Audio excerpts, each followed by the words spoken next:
I'm not sure if you've ever come home from a vacation and found your entire life gone, but that's exactly what happened to me. I was just trying to get some rest after a rough year, 2 weeks in Thailand. A little sun, a little quiet. But when I flew back to Texas, weary and sunburned, and pulled up to my ranch, something was off. My gate was unlocked. A new mailbox stood where mine had been. And when I drove up the long dirt road and turned the corner to my house, I saw toys on the front lawn that weren't mine, a strange car in the driveway, and a woman I'd never seen before waving at me like I was lost. My name is David Halpern. I'm 53 years old, a rancher, and until recently, a man who thought he knew every inch of his land. What followed was the single most surreal, infuriating, and heartbreaking fight I've ever been in. This isn't just a story about a stolen home, it's about betrayal, conspiracy, and the quiet war happening in neighborhoods all across this country. Because I wasn't the only one, and I damn sure won't be the last. The woman who started it all went by Margaret Pearson, HOA president. 62, wore cardigans like battle armor, drove a spotless white SUV with the vanity plate Love HOA, and had once fined a family $200 because their flag was 3 inches too low. She'd filed complaints against me for everything from the smell of my barn to the color of my siding. But the thing that always got me? She acted like she owned the land just because she owned the clipboard. 2 weeks earlier, right before I left for Thailand, I'd sent her a courtesy email, just a simple heads up that I'd be gone. No major ranch work happening. Animals were boarded off-site. She replied with a passive-aggressive, "Thanks for the notice.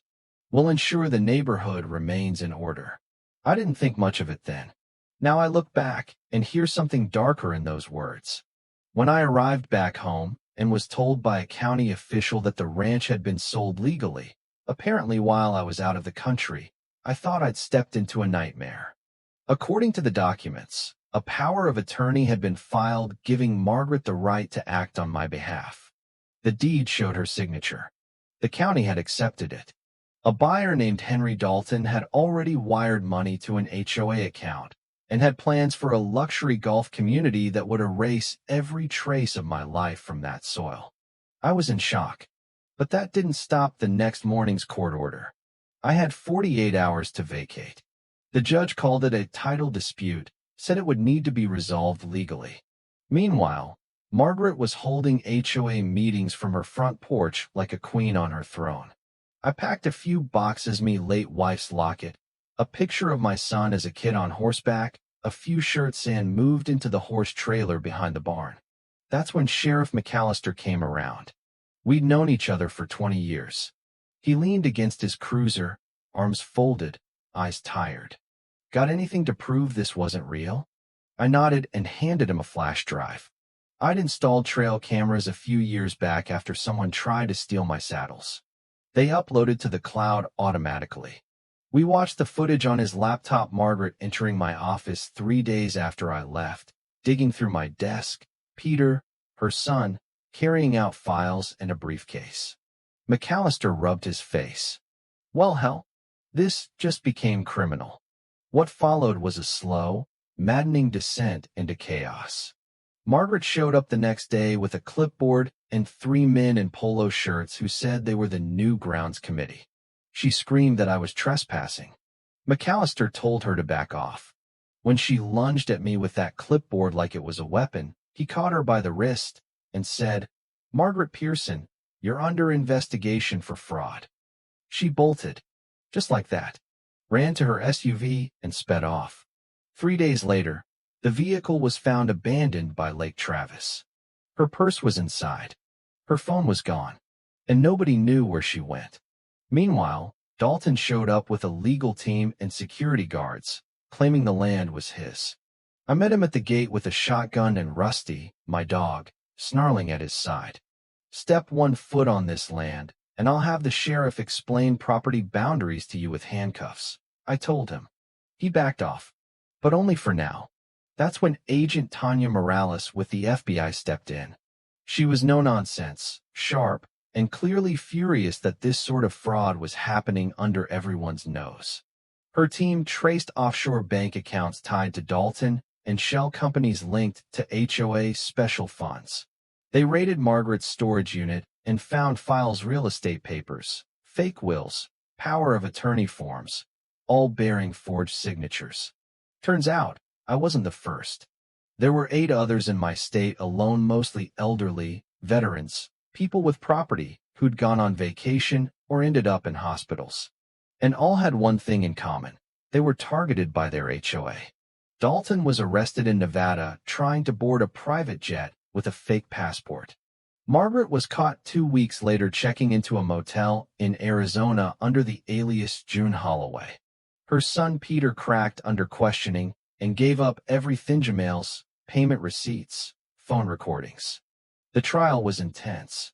Margaret sat in court like a statue, beige sweater wrapped around her like armor, eyes burning holes through me. She didn't say a word. But Dalton, oh, he talked. Claimed it was a misunderstanding. Blamed it all on Margaret. The jury didn't buy it. Full restitution was ordered. My land was returned. The HOA was disbanded. But just when I thought it was over, I got a note in my mailbox. No return address. Red ink. It read, "You should have stayed gone." A week later, someone cut the power to my barn. Rusty went missing for a day. When he came back, he had a red ribbon tied to his neck, the same color Margaret always wore. The FBI reopened the case, suspecting other accomplices. Surveillance was placed around my ranch. A motion sensor caught someone near the tax shed at 3:47 a.m. I stayed up nights with my shotgun. I repaired the barn, fixed the fences, but the fear hung in the air like humidity. Then one night, it escalated. I heard footsteps outside. Rusty growled low.